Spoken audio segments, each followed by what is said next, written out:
علیہ وآلہ وسلم نے ارشاد فرمایا کہ جب ایک بندہ مسلمان ہو جائے اور اس کا اسلام عمدہ ہو، یقین و خلوص کے ساتھ ہو، تو اللہ اس کے گناہ کو جو اس نے اس اسلام لانے سے پہلے کیا معاف فرما دیتا ہے، اور اب اس کے بعد کے لیے بدلہ شروع ہو جاتا ہے، یعنی ایک نیکی کے عوض 10 گناہ سے لے کر 700 گناہ تک ثواب، اور ایک برائی کا اسی برائی کے مطابق بدلہ دیا جاتا ہے، مگر یہ کہ اللہ تعالیٰ اس برائی سے بھی درگزر کرے اور اسے بھی معاف فرما دے، یہ بھی اس کے لیے آسان ہے۔ صحیح بخاری حدیث نمبر 41۔ رسول اللہ صلی اللہ علیہ وسلم نے فرمایا کہ تم میں سے کوئی شخص جب اپنے اسلام کو عمدہ بنا لے، یعنی نفاق اور ریا سے پاک کر لے، تو ہر نیک کام جو وہ کرتا ہے اس کے عوض 10 سے لے کر 700 گناہ تک نیکیاں لکھی جاتی ہیں، اور ہر برا کام جو کرتا ہے تو وہ اتنا ہی لکھا جاتا ہے جتنا کہ اس نے کیا ہے۔ صحیح بخاری حدیث نمبر 42۔ رسول اللہ صلی اللہ علیہ وسلم ایک دن حضرت عائشہ رضی اللہ تعالی عنہا کے پاس آئے۔ اس وقت ایک عورت حضرت عائشہ رضی اللہ تعالی عنہا کے پاس بیٹھی تھی۔ آپ صلی اللہ علیہ وسلم نے دریافت کیا، یہ کون ہے؟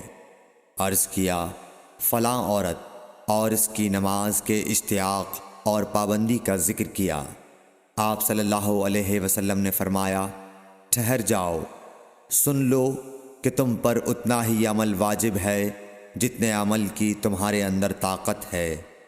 اللہ کی قسم، ثواب دینے سے اللہ نہیں اکتاتا، مگر تم عمل کرتے کرتے اکتا جاؤ گے، اور اللہ کو دین کا وہی عمل زیادہ پسند ہے جس کی ہمیشہ پابندی کی جا سکے، اور انسان بغیر اکتائے اسے انجام دے۔ صحیح بخاری حدیث نمبر 43۔ رسول اللہ صلی اللہ علیہ وسلم نے فرمایا، جس شخص نے لا الہ الا اللہ کہہ لیا اور اس کے دل میں جو برابر بھی ایمان ہے، تو وہ ایک نہ ایک دن دوزخ سے ضرور نکلے گا، اور دوزخ سے وہ شخص بھی ضرور نکلے گا جس نے کلمہ پڑھا اور اس کے دل میں گیہوں کے دانے برابر خیر ہے، اور دوزخ سے وہ بھی نکلے گا جس نے کلمہ پڑھا اور اس کے دل میں ایک ذرہ برابر بھی خیر ہے۔ صحیح بخاری حدیث نمبر 44۔ ایک یہودی نے حضرت عمر بن خطاب رضی اللہ تعالیٰ عنہ سے کہا کہ اے امیر المومنین، تمہاری کتاب قرآن میں ایک آیت ہے جسے تم پڑھتے ہو، اگر وہ ہم یہودیوں پر نازل ہوتی تو ہم اس کے نزول کے دن کو یوم عید بنا لیتے۔ آپ نے پوچھا، وہ کون سی آیت ہے؟ اس نے جواب دیا، سورہ مائدہ کی یہ آیت کہ آج میں نے تمہارے دین کو مکمل کر دیا اور اپنی نعمت تم پر تمام کر دی اور تمہارے لیے دین اسلام پسند کیا۔ حضرت عمر رضی اللہ تعالی عنہ نے فرمایا کہ ہم اس دن اور اس مقام کو خوب جانتے ہیں۔ جب یہ آیت رسول اللہ صلی اللہ علیہ وسلم پر نازل ہوئی، اس وقت آپ صلی اللہ علیہ وسلم عرفات میں جمعے کے دن کھڑے ہوئے تھے۔ صحیح بخاری حدیث نمبر 45۔ طلحہ بن عبید اللہ کہتے تھے کہ نجد والوں میں سے ایک شخص حضرت صلی اللہ علیہ وسلم کے پاس آیا، سر پریشان یعنی بال بکھرے ہوئے تھے۔ ہم اس کی آواز کی بن بناہٹ سنتے تھے اور ہم سمجھ نہیں پا رہے تھے کہ وہ کیا کہہ رہا ہے، یہاں تک کہ وہ نزدیک آن پہنچا جب معلوم ہوا کہ وہ اسلام کے بارے میں پوچھ رہا ہے۔ حضرت صلی اللہ علیہ وسلم نے فرمایا کہ اسلام دن رات میں 5 نمازیں پڑھنا ہے۔ اس نے کہا، بس اس کے سوا تو اور کوئی نماز مجھ پر نہیں۔ آپ نے فرمایا، نہیں، مگر تو نفل پڑھے تو اور بات ہے۔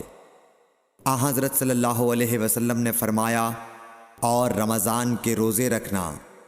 اس نے کہا، اور تو کوئی روزہ مجھ پر نہیں ہے۔ آپ نے فرمایا، نہیں، مگر تو نفل روزے رکھے تو اور بات ہے۔ طلحہ نے کہا اور حضرت صلی اللہ علیہ وسلم نے اس زکوٰۃ کا بیان کیا۔ وہ کہنے لگا کہ بس اور کوئی صدقہ مجھ پر نہیں ہے؟ آپ نے فرمایا نہیں، مگر یہ کہ تو نفل صدقہ دے تو اور بات ہے۔ پھر وہ شخص پیٹھ موڑ کر چلا گیا، یوں کہتا جاتا تھا، قسم خدا کی میں نہ اس سے بڑھاؤں گا نہ گھٹاؤں گا۔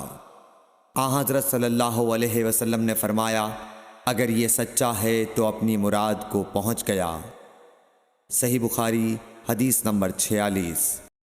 حضرت صلی اللہ علیہ وسلم نے فرمایا، جو کوئی ایمان رکھ کر اور ثواب کی نیت سے کسی مسلمان کے جنازے کے ساتھ جائے اور نماز اور دفن سے فراغت ہونے تک اس کے ساتھ رہے تو وہ 2 قیرات ثواب لے کر لوٹے گا۔ ہر قیرات اتنا بڑا ہوگا جیسے احد کا پہاڑ۔ اور جو شخص جنازے پر نماز پڑھ کر دفن سے پہلے لوٹ جائے تو وہ 1 قیرات ثواب لے کر لوٹے گا۔ صحیح بخاری حدیث نمبر 47۔ حضرت صلی اللہ علیہ وسلم نے فرمایا کہ مسلمان کو گالی دینے سے آدمی فاسق ہو جاتا ہے اور مسلمان سے لڑنا کفر ہے۔ صحیح بخاری حدیث نمبر 48۔ حضرت صلی اللہ علیہ وسلم اپنے حجرے سے نکلے، لوگوں کو شب قدر بتانا چاہتے تھے وہ کون سی رات ہے۔ اتنے میں 2 مسلمان آپس میں لڑ پڑے۔ آپ صلی اللہ علیہ وسلم نے فرمایا، میں تو اس لیے باہر نکلا تھا کہ تم کو شب قدر بتلاؤں، اور فلاں فلاں آدمی لڑ پڑے تو وہ میرے دل سے اٹھا لی گئی، اور شاید اسی میں کچھ تمہاری بہتری ہو، تو اب ایسا کرو کہ شب قدر کو رمضان کی 27ویں، 29ویں اور 25ویں رات میں ڈھونڈا کرو۔ صحیح بخاری حدیث نمبر 49۔ ایک دن حضرت صلی اللہ علیہ وسلم لوگوں میں تشریف فرما تھے کہ آپ کے پاس ایک شخص آیا اور پوچھنے لگا کہ ایمان کسے کہتے ہیں۔ آپ صلی اللہ علیہ وسلم نے فرمایا کہ ایمان یہ ہے کہ تم اللہ پاک کے وجود اور اس کی وحدانیت پر ایمان لاؤ، اور اس کے فرشتوں کے وجود پر، اور اس اللہ کی ملاقات کے برحق ہونے پر، اور اس کے رسولوں کے برحق ہونے پر، اور مرنے کے بعد دوبارہ اٹھنے پر ایمان لاؤ۔ پھر اس نے پوچھا کہ اسلام کیا ہے؟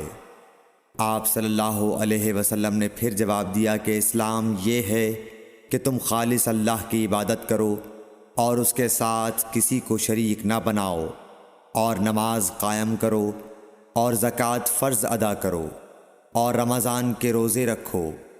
پھر اس نے احسان کے متعلق پوچھا۔ آپ صلی اللہ علیہ وسلم نے فرمایا، احسان یہ ہے کہ تم اللہ کی عبادت اس طرح کرو گویا تم اسے دیکھ رہے ہو۔ اگر یہ درجہ نہ حاصل ہو تو پھر یہ تو سمجھو کہ وہ تم کو دیکھ رہا ہے۔ پھر اس نے پوچھا کہ قیامت کب آئے گی؟ آپ صلی اللہ علیہ وسلم نے فرمایا کہ اس کے بارے میں جواب دینے والا پوچھنے والے سے کچھ زیادہ نہیں جانتا، البتہ میں تمہیں اس کی نشانیاں بتلا سکتا ہوں۔ وہ یہ ہیں کہ جب لونڈی اپنے آقا کو جنے گی، اور جب سیاہ اونٹوں کے چرانے والے دیہاتی لوگ ترقی کرتے کرتے مکانات کی تعمیر میں ایک دوسرے سے بازی لے جانے کی کوشش کریں گے، یاد رکھو قیامت کا علم ان 5 چیزوں میں ہے جن کو اللہ کے سوا کوئی نہیں جانتا۔ پھر آپ صلی اللہ علیہ وسلم نے یہ آیت پڑھی کہ اللہ ہی کو قیامت کا علم ہے کہ وہ کب ہوگی۔ پھر وہ پوچھنے والا پیٹھ پھیر کر جانے لگا۔ آپ نے فرمایا کہ اسے واپس بلا کر لاؤ۔ لوگ دوڑ پڑے مگر وہ کہیں نظر نہیں آیا۔ آپ صلی اللہ علیہ وسلم نے فرمایا کہ یہ جبرائیل علیہ السلام تھے جو لوگوں کو ان کا دین سکھانے آئے تھے۔ صحیح بخاری حدیث نمبر 50۔